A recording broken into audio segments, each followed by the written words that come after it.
না বাবা করছি না কিছু।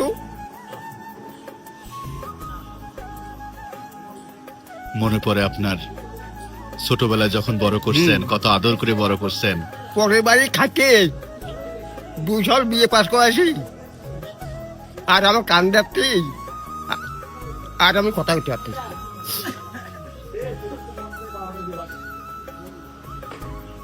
আচ্ছা, লেখাপড়া শিখলে মানুষ এরকম হয় কেন কাকা? আল্লাহ পাক সেই জানে। তা আপনাদের এই এই এই করুণ দশা দেখলে এখনকার প্রজন্মে যারা বাবারা, তারা তো আমার মনে হয় না যে ছেলেদের লেখাপড়া করাবে। কি মনে হয়? হিসাবে তাই, হিসাবে তাই আসে।